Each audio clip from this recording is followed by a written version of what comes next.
Luis Manzano, pinagtabuyan si Edo Manzano. Jesse Mendiola, tuluyang nagsalita at nilinaw ang totoo sa likod ng issue. Mainit ang mga usap-usapan ngayon sa social media at showbiz circles tungkol sa umano'y hindi pagkakaunawaan ng mag-amang Luis Manzano at Edo Manzano.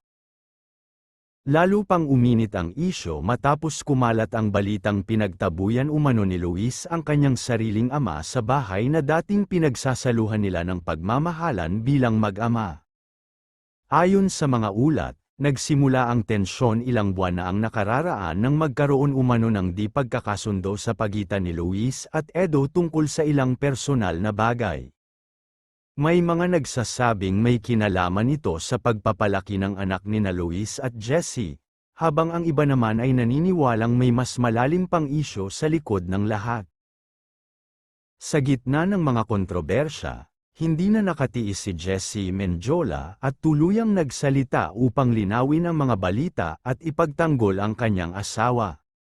Hindi po namin alam kung saan galing ang balitang pinagtabuyan si Tito Edo. May konting tampuhan po siguro, pero hindi ibig sabihin noon ay wala ng respeto si Luis sa kanyang ama, ani Jessie sa isang panayam. Ayokong magsalita sana, pero bilang asawa, gusto ko rin pong linawin na sa loob ng bahay namin ay may respeto at pagmamahalan pa rin.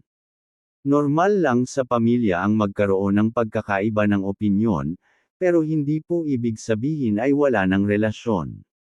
Dagdag pa ni Jessie, si Luis ay likas na mapagmahal at maalalahan ng anak.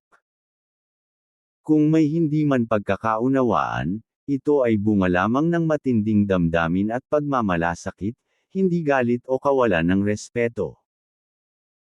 Edo Manzano, nagbigay ng pahaging. Bagamat hindi direktang nagsalita si Edo tungkol sa isyu, marami ang nakapansin sa isang cryptic post nito sa kanyang Instagram. Minsan, kahit anong sakripisyo ang gawin mo, hindi pa rin sapat. Sa huli, ikaw pa ang lalabas na masama. Agad namang nag-trending ang post na ito at iniuugnay ng netizen sa issue sa pagitan nila ng anak na si Luis. May ilan pang followers na nagsabing ramdam ang sakit at lungkot sa mensahe ng aktor. Hanggang ngayon ay hindi pa nagbibigay ng pahayag si Luis Manzano.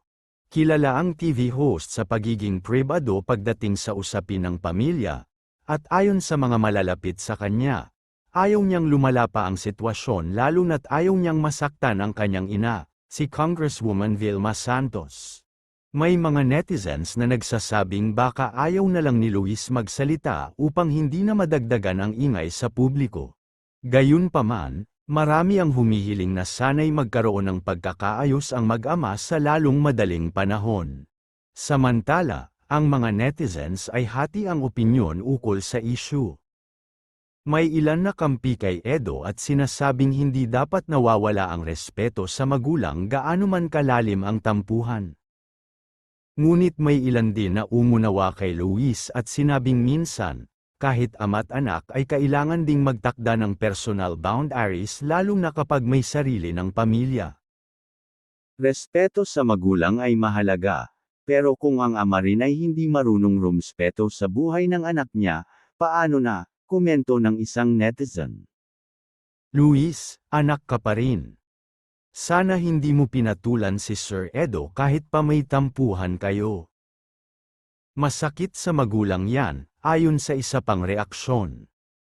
Sa ngayon, wala pang malinaw kung ano talaga ang punot dulo ng alitan, ngunit iisa ang panawagan ng karamihan, pagkakaayos.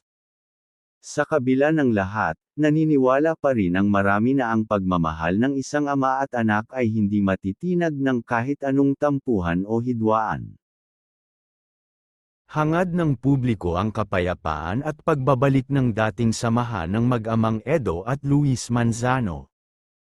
Sa huli, pamilya pa rin ang mas mahalaga kaysa anumang hindi pagkakaunawaan.